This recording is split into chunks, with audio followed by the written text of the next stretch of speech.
ख्वातीन हज़रात, professor अज़ीज़ुर Rahman आज एक और वीडियो के साथ हाज़िर हुआ हूँ। इसका उन्वान है कि जो ब्लड प्रेशर है ये क्यों हो जाता है, इसकी यानी वजूहात क्या हैं। तो ये मैं आपको बताना चाहूँगा कि इसकी पहले तो दो ब्रॉड कैटेगरीज़ हैं। ये जो मैं बात कर रहा हूँ ये जो आम ब्लड प्रेशर है जो बालगों में होता है उसकी बात कर रहा हूँ, जो मर्दों में या औरतों में भी हो सकता है। लेकिन ब्लड प्रेशर की कुछ ख़ास किस्में हैं जो कि बच्चों में होता है या हामला औरतों में होता है, उसमें सेपरेट बहस होगी तो सेपरेट वीडियो बनाऊंगा। लेकिन अभी मैं बात कर रहा हूँ जो एक आम ब्लड प्रेशर का मर्ज़ है जो कि किसी को भी हो सकता है, आमतौर पे बालगों में होता है। तो ये क्यों हो जाता है, इसकी दो बड़ी कैटेगरीज हैं। एक जिसको बोलते हैं एसेंशियल हाइपरटेंशन, ये लफ्ज़ इंग्लिश का है। अब इसी को मैं ऐसे ही बताऊंगा जैसे हमने पढ़ा है कि एसेंशियल ब्लड प्रेशर का मतलब है कि जैसे ये तो होना ही था। कॉन्सेप्ट जब ये डेवलप हुआ तो ये था कि ये तो ब्लड प्रेशर बस होना ही था तो हो गया। क्यों होना था इसकी हमने कुछ वजूहात ढूंढ ली हैं, मैं आपको बताता हूँ। लेकिन बड़ी कैटेगरी जो है वो जब किसी बंदे में ब्लड प्रेशर होगा तो पता चलेगा कि 90-95% चांसेस ये हैं कि ये एसेंशियल ब्लड प्रेशर है, यानी इसकी वजह कोई नहीं। वजह इस सेंस में कोई नहीं कि ऐसी नहीं कि वो एक वजह हम उसके ऊपर उंगली रखें कि ये वजह है और उसको निकाल दें और ब्लड प्रेशर ठीक हो जाए, उस सेंस में वजह नहीं। अगरचे बहुत सारे फैक्टर्स हैं जो कि कंट्रीब्यूट करते हैं, वो उसमें उसका फिर मिलके असर निकलता है ब्लड प्रेशर की सूरत में। दूसरी कैटेगरी है जो सिर्फ 5 से 10% लोगों में होती है, जिसको बोलते हैं जिसको बोलते हैं सेकेंडरी हाइपरटेंशन। सेकेंडरी यानी सानवी।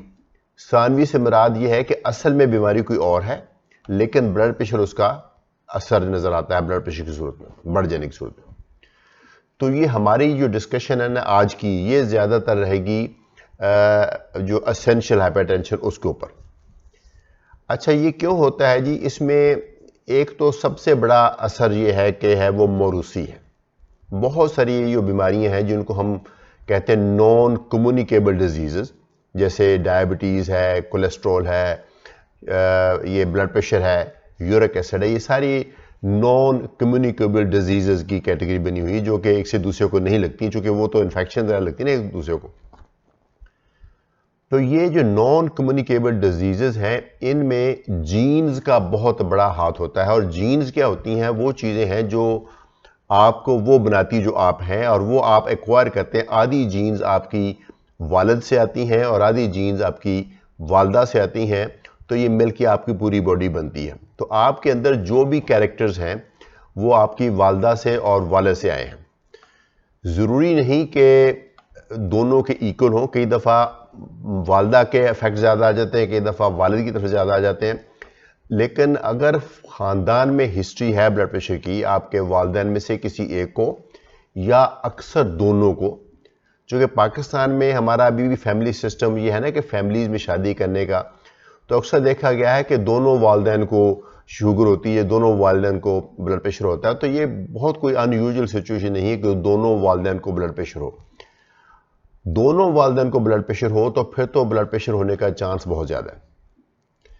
और अगर किसी एक को है तो फिर भी है, डेफिनेटली चांस है, चूँकि वो आपके अंदर वो जीन्स ट्रांसफ़र हो गई हैं। और इसी तरीके से अगर आपके किसी बहन भाई को है या किसी आपके कज़न को है या आपके किसी चचा को, ताया को, खाला को, मामू को है, उनका भी थोड़ा सा असर आता है आपके अंदर। ठीक है, तो एक तो है मौरूसी। मौरूसी को हम आपकी बॉडी में से जीन्स को नहीं निकाल सकते, वो असर तो अपनी जगह रहेगा, लेकिन उसका ये मतलब नहीं होता है कि आपकी अगर फैमिली में है तो आपको यकीनन होगा, आप फिर भी उसको कंट्रोल कर सकते हैं। अच्छा, दूसरा अमल जो है, एक तो मौरूसी बताया है, दूसरा है एक्वायर्ड, यानी जो आपने खुद अपनी ज़िंदगी में जो आपकी आदत हैं, जो आपका रहने सहने का तरीका है, जो आपका खाना पीना है, जो आपकी एक्सरसाइज, जो आपका वेट है, जो आपका ज़हनी कैफियत है, वो सारे फैक्टर्स भी कंट्रीब्यूट करते हैं। यानी यूँ समझ लीजिए कि मौरूसी अगर असर है और साथ में ये भी चीज़ें हो जाएं तो फिर तो बहुत जल्दी ब्लड प्रेशर हो जाएगा। अगर मौरूसी असर है और लेकिन ये सारी चीज़ें आपने कंट्रोल की हुई तो शायद ना हो या बहुत लेट हो। तो इस तरीके से ऐसा भी मुमकिन है कि ख़ानदान में किसी को नहीं था, वालिदैन में से किसी को नहीं था, लेकिन फिर भी आपको हो गया क्योंकि आपके अंदर मौरूसी कंपोनेंट नहीं था, लेकिन आपकी अपनी आदत ऐसी थी जो कि ब्लड प्रेशर को के लिए साजगार थी। अब वो क्या चीज़ें हैं जो हमारी ज़िंदगी में आती हैं और जिसकी वजह से ब्लड प्रेशर ज़्यादा हो जाता है। और ये एक तो ये बात मैं आपको बताना चाहूँगा कि ब्लड प्रेशर का होना उस तरीके से नहीं है जिस तरह से किसी का कोई एक्सीडेंट हो जाता है या किसी का हार्ट अटैक हो जाता है। इसकी मिसाल ये है कि एक्सीडेंट होने से 1 मिनट पहले बंदा बिल्कुल ठीक होता है और एक्सीडेंट होता है तो बिल्कुल वो एक किस्म का फटर हो जाता है। एक मोमेंट है जो डिसाइड करता है कि कब वो ठीक था, कब वो उसको एक्सीडेंट हो गया। हार्ट अटैक भी इसी तरीके से है। बंदा पार्टी में गया था, सब ठीक था, लेकिन उसके बाद वहीं कुछ दर्द हुई, आधे घंटे में अस्पताल पहुंच गया तो एकदम से पता चला हार्ट अटैक हो गया। ये वो चीज़ें जो एकदम से होती हैं। ब्लड प्रेशर कभी एकदम से नहीं होता या बहुत कम चांसेस हैं कि वो एकदम से हो। पता बेशक एकदम से लगे, लेकिन ये होता ग्रेजुअली। पहले आपका ब्लड प्रेशर बिल्कुल परफेक्ट नॉर्मल रेंज में ऑपरेट कर रहा होता। बेशक आपको थोड़ा बहुत स्ट्रेस भी हो, थोड़ी बहुत बदपरहेजी भी हो जाए, वो थोड़ा सा बढ़ेगा लेकिन फिर भी नॉर्मल रेंज में रहेगा। फिर ऐसा ऐसा वो अपर नॉर्मल में चला जाएगा, फिर वो ऐसी फेज में चला जाएगा, कभी थोड़ा सा स्ट्रेस हुआ, खाने में बदपरहेजी हुई तो वो ऊपर चला गया, एब नॉर्मल रेंज में चला गया। जब आप रिलैक्स हुए, थोड़ी परहेज होगी, नॉर्मल रेंज में आ गया। फिर जाके वो मुश्किल बेसिस पे बढ़ता है। तो ये फिर उसको हम बोलते हैं सस्टेन्ड हाइपरटेंशन, यानी असल में ब्लड प्रेशर का मर्ज वो है जब आपका हर वक्त ही बढ़ा रहता है। तो इसमें कई दफ़ा बहुत सारा टाइम ज़ाया हो जाता है कि मरीज़ नहीं उसको रिकग्नाइज करता या इग्नोर करता है, या कई दफ़ा डॉक्टर भी ये समझ के कि चलो हो सकता है ऐसे आर्जी बढ़ा, तो कई दफ़ा बहुत लेट तशखीस होती है। लेकिन यह है कि ये होता ग्रेजुअल है। तो क्या क्या फैक्टर्स हैं? सबसे बड़ा ज़्यादा फैक्टर मैं समझता हूँ कि जो एक्वायर्ड फैक्टर्स हैं उसमें आपका वज़न है। ये वज़न की मैं मिसाल हमेशा देता हूँ। वज़न का तौलक बहुत सारी जो नॉन कम्युनिकेबल डिजीज़ हैं उसके साथ ऐसा ही है जैसे मुल्क के मसाइल का तौलक आबादी के साथ है। देखें ना, ये मिसाल दी है जैसे पाकिस्तान में अगर गैस की कमी है, बिजली की कमी है, स्कूलों की कमी है, हॉस्पिटल्स की कमी है, ट्रांसपोर्ट की कमी है, तो इन सब कमियों के मुतरादिफ अगर आप देखें तो असल में जो प्रॉब्लम यह है कि हमारी आबादी ज़्यादा है। तो आबादी ज़्यादा होना सारी चीज़ों की कमी का बायस बन गया। इसी तरीके से हमारा जो वज़न है, जो हमारा वज़न अगर हम ज़्यादा होता है तो इसका मतलब है कि ये सारी ये नॉन कम्युनिकेबल डिजीज़ जो है उन्हें आने का इम्कान हो जाता है। आज हम चूंकि ब्लड प्रेशर का जिक्र कर रहे हैं तो एक तो ये वज़न की बात हो गई।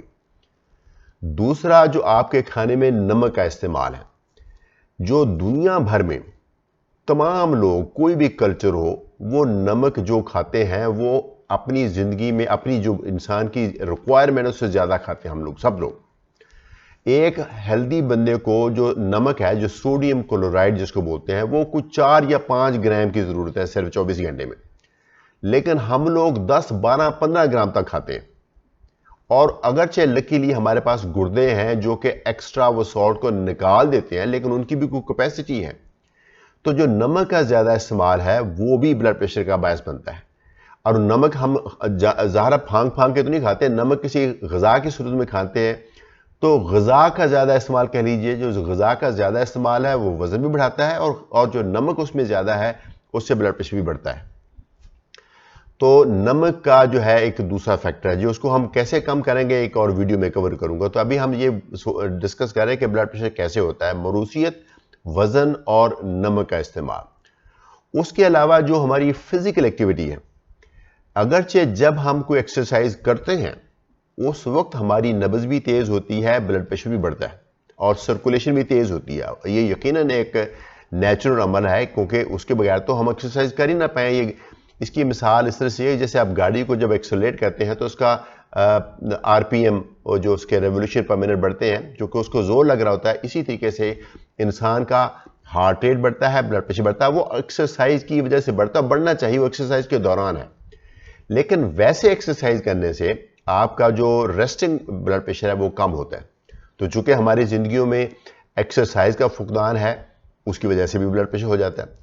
फिर उसके अलावा कुछ हमारी आदत है, स्मोकिंग, कोई भी तरह की स्मोकिंग हो, सिगरेट हो, हुक्का हो, सिगार हो, पाइप हो, उससे ब्लड प्रेशर बढ़ता है।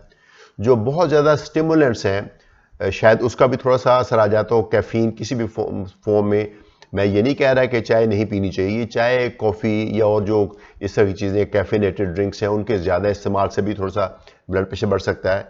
बहुत सारी अद्वियात हैं जो हम मुमकिन है किसी वजह से खा रहे हों, जैसे non steroidal anti inflammatory drugs, pain killers हैं, ये हम कई दफ़ा ले रहे होते हैं, कई दफ़ा डॉक्टर की प्रिस्क्राइब्ड होती हैं। ये नहीं कि उनका लेना इस्तेमाल उनका गलत है, लेकिन आपको मुमकिन है प्रिस्क्राइब्ड हो, लेकिन वो भी ब्लड प्रेशर बढ़ाते हैं।